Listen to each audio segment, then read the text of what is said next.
Presiden Joko Widodo memimpin rapat terbatas penanganan dampak bencana akibat siklon tropis Badai Seroja yang menghantam NTT dan juga NTB.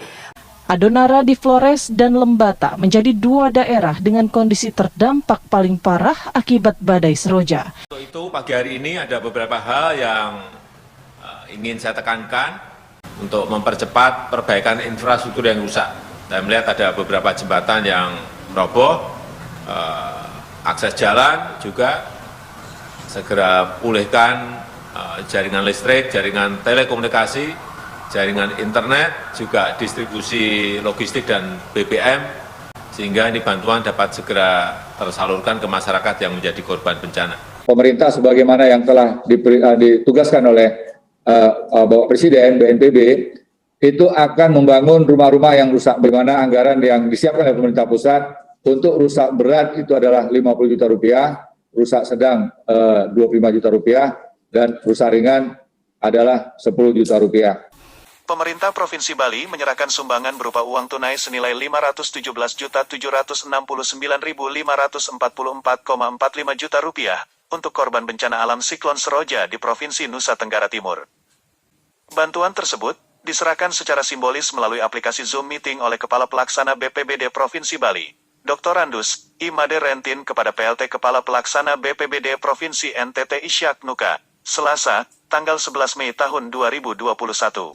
Rentin menyampaikan bahwa bantuan ini merupakan sumbangan yang terkumpul dari instansi vertikal yang ada di Bali, pemerintah daerah mulai dari provinsi hingga kabupaten dan kota, BUMN, BUMD dan unsur swasta yang dihimpun melalui dompet Bali Peduli Bencana.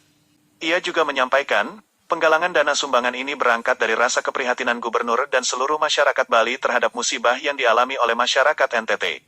Kami ditugaskan oleh pimpinan untuk membuat pengumuman penggalangan dana kemanusiaan dan menyurati instansi vertikal, kabupaten dan kota, BUMN, BUMD dan swasta untuk berdonasi, imbuhnya.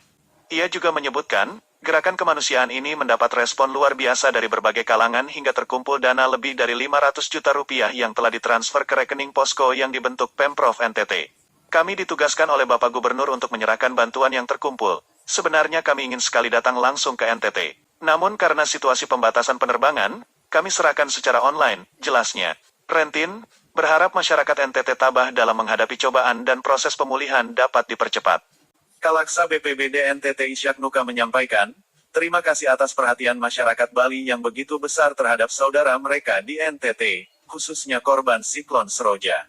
Terima kasih kepada Bapak Gubernur Bali dan seluruh jajaran beserta semua pihak yang telah memberikan bantuan. Transferan uangnya sudah kami terima dan masuk ke rekening posko, ujarnya. Ia menyebutkan, bantuan tersebut akan digunakan sebaik-baiknya untuk membantu warga yang terdampak. Selain itu, ia juga mengatakan dari 22 kabupaten dan kota di Provinsi NTT, 17 diantaranya terkena dampak siklon Seroja. Ia bersyukur, di balik musibah yang terjadi, masyarakat NTT menerima begitu banyak perhatian dan bantuan dari seluruh penjuru tanah air. Untuk bantuan berupa uang, pihaknya telah menerima total sumbangan senilai 7,7 miliar rupiah. Jumlah sumbangan tersebut sudah termasuk yang diserahkan Pemprov Bali. Untuk bantuan logistik telah langsung kami salurkan. Namun untuk bantuan berupa uang, penyalurannya masih menunggu regulasi. Kami sangat berhati-hati karena tak ingin ada kesalahan dalam penyaluran, ujarnya. Pada bagian lain, Ishak juga menginformasikan bahwa masa tanggap darurat penanganan dampak siklon Seroja NTT telah berakhir pada tanggal 5 Mei tahun 2021. Saat ini merupakan masa transisi menuju pemulihan. Dengan uluran tangan banyak pihak, ia berharap pemulihan dampak siklon Seroja bisa dipercepat.